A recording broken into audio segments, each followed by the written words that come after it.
Nokia C3 with Bluetooth headset included. No worries, gift happy. Hi, I'm Patrick Hunt, and I'm the federal conservative candidate for Victoria. Please join me, and together we'll make Victoria work.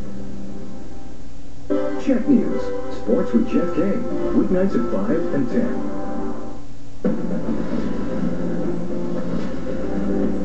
Tonight on Nightline, size matters. Obese hospital patients require lots of extras. Tonight we go to a hospital that takes extraordinary measures to cater to supersized patients. But at what cost to the healthcare system? Plus, just Cher. For 5 decades she's been a star, an actress, and an icon. Tonight, Cher talks about her new film. Her life's many roles, and coming to terms with her daughter's decision to become a man. And tragic end. After a 13-year-old girl was found tied up in an Ohio basement last week, authorities have been searching for the rest of her family.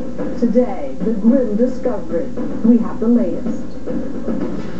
From the global resources of ABC News, with Terry Moran, Cynthia McFadden, and Bill Weir in New York City. This is Nightline, November 18th, 2010. Good evening, I'm Cynthia McFadden. We begin tonight with America's obesity epidemic. A study released last month by the nonprofit National Bureau of Economic Research found that obesity-related medical expense costs the United States $168 billion a year, nearly 17% of total medical costs. Where does the money go? Well, tonight we visit an Alabama hospital specially outfitted to accommodate extremely overweight patients. John Donovan has our report. In one of the largest hospital centers in the nation, size matters, just not in the way anybody really wants it to. The size of obese patients who, by their sheer weight and dimension when they get here, challenge the system. From the teams that handle emergency cases, it takes more of our people to help move the patients if they're not able to move themselves. I mean, just to do basically any kind of invasive procedure will need help. to doctors who need to get breathing tubes into, in this case, an obese trauma victim. It makes it very difficult for us to try to find it, more difficult for us to try to find the area. Literally to find it because there's so much fat in the way. That's right. Or even to close his wound. If he were a thinner person and the same thing happened, he probably would have been able to do it all in one operation. But because he's a larger person, it made us want to operate on more than one time. And even in the relative calm of the maternity floor, to OBGYNs who have to adapt for moms of a certain size. We also have special instruments in planning when these patients require a cesarean section, even deciding where to make that incision on the abdomen is more problematic. We are at the UAB Hospital, that's University of Alabama at Birmingham, certainly among the nation's most modern medical complexes, but it's dealing with a weight problem. It's the patients, also a good number of the hospital staff itself. It is, to be blunt, the neighborhood that UAB is in. How often do these bigger patients come in? Regularly. Hospital CEO Michael Waldron calls it the obesity belt, and Alabama is part of it. Being in the middle of the obesity belt for the country and living through this epidemic, we have a need to provide more services. So just because we have more obese patients, more patients like Diane Warren, who gave birth to Ariana Grace a few days ago. Well, actually, it wasn't a few days ago. At this point, it had been 6 days. That's pretty long to stay compared to most women. Is that again related to your size? Yes, so they had to take extra precautions with it and in everything they did. Deborah Kimberlin was Diane's doctor for the delivery. We were concerned she was developing preeclampsia, which is a common complication of pregnancy where the blood pressure becomes elevated, and it's a condition that if left untreated and unchecked can cause liver dysfunction, kidney dysfunction, seizures, even maternal death. What does that have to do with her weight? Obese women are at increased risk for development of preeclampsia. We know that. In addition, Diane also has a history of underlying chronic hypertension or high blood pressure that preceded the pregnancy. Related to her weight, probably. Most likely related to her weight, yes. I mean, you want to hear your pregnancy's going to be like everybody else's, and you're going to have a healthy baby. What were you told that could happen? I could develop preeclampsia, which I did. She could be stillborn. I might not make it through the C-section if I had to have a C-section. She might not make it. These are all consequences of your size. Right, and the high blood pressure. I have a thyroid problem. It's everything all mixed together. But yeah, being the size I am, everything contributed to it. How much of the warnings actually came true? Preeclampsia I did have. Yeah. Other than that, nothing. I mean, we're here.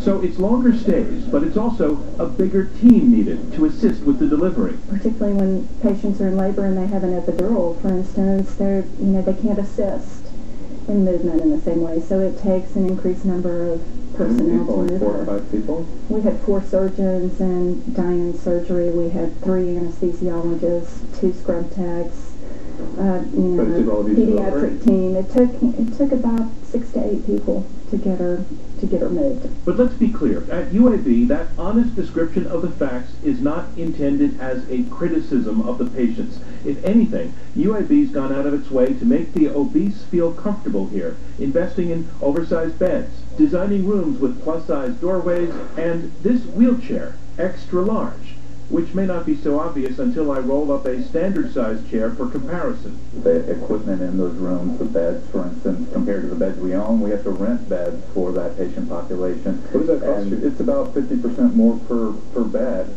But they're the sort of adaptations that make Misty Treadgill and her husband Joe, who are expecting in 14 weeks, feel much more comfortable coming here for her prenatal care than where she used to go. Doing okay today? Yes. The facility that I had chose to use originally, they were really devastating to me. In what way? They didn't have high prospects for her because of her weight. To get pregnant or to have a healthy pregnancy? To have a healthy pregnancy, to carry a baby at all or anything. Well, it sounds as though her previous clinic was only telling her the truth because obesity does raise risks in pregnancy, but UAB doesn't deal in stigma or shame, even while requiring extra sonograms. Incidentally, a chance for parents to hear their baby's heartbeat, which isn't always possible with a normal stethoscope, when layers of fat muffle the sound. It's not that patients here are never told they should lose weight. In fact, weight modification is Dr. Jamie Ard's specialty. How's the exercise been going at home? Slowly. But like many here, he is careful not to make it about shame.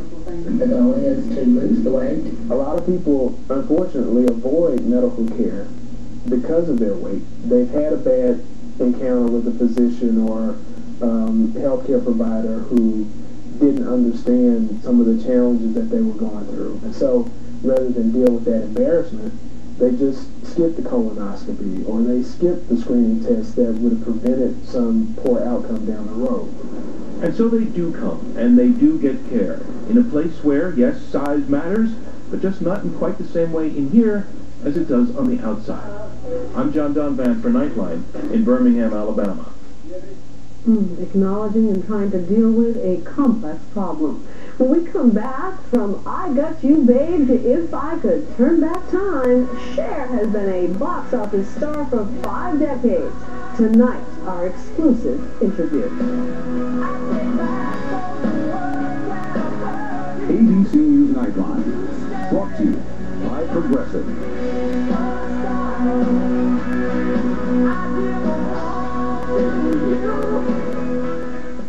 Well, Mr. Clean Magic Eraser Bath Scrubber, quick question, what does she see in him? Oh, well guys, his scrubbing surface is 30% larger, so. Okay. Oh, and one more thing, he cleans 3 times more soap scum per swipe than you. Gosh, looking to do this right in our faces, huh? Mr. Clean doesn't just clean, he brings out the shine, too. You know what? Nobody likes a show-off. Nobody but her. Yeah. Remove 3 times more soap scum per swipe with the Mr. Clean Magic Eraser Bath Scrubber.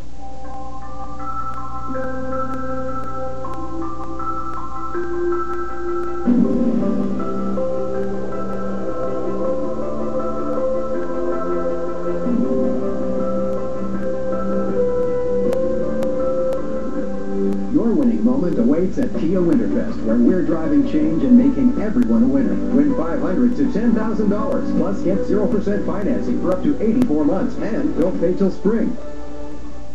Now, here's another magical medical moment with the Wisecracks. You know, new research conducted in mice suggests that the loss of smell may be the first sign that a person's starting to develop Alzheimer's disease. And that's because scientists have discovered that the amyloid plaques, which are responsible for the cognitive decline of dementia, first start to deposit in the part of the mouse brain that is responsible for the sense of smell. This is a revealing study because it means that we now have an inexpensive alternative to brain scans in order to determine if early Alzheimer's is setting in, and that's a smell-related test. So if you stood beside Dr. Seeley and you didn't smell anything, I would be concerned. But if you stood beside him and you smelled a combination of high karate, mesclarol, garlic, and other things we won't mention, then you're in good shape.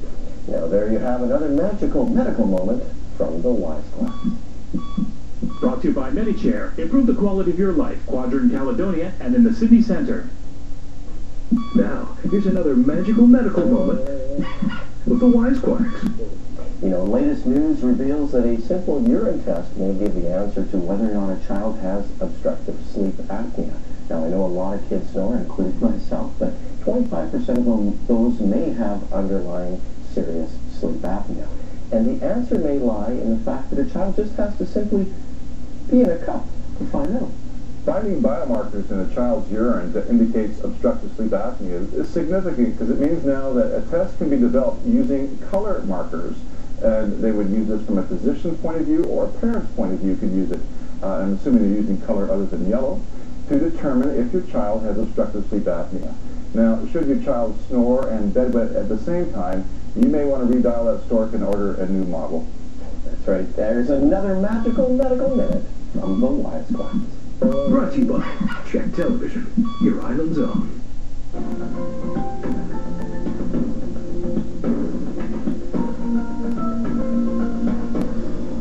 Well, we turn now to entertainment. Before there was Gaga, before there was Madonna, there was Cher. Much like the Statue of Liberty and the pyramids, Cher endures. She's had a hit record in every one of the past 5 decades and has sold 100 million albums along the way.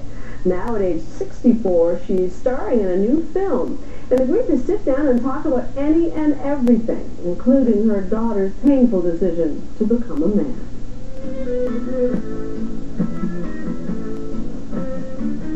Show a little more. This is Cher, 64 years in the making. The film Burlesque, her first starring role in a decade. It was hard work. It was the hardest work I ever did on a film. 16-hour days. Her co-star is Christina Aguilera in her film debut.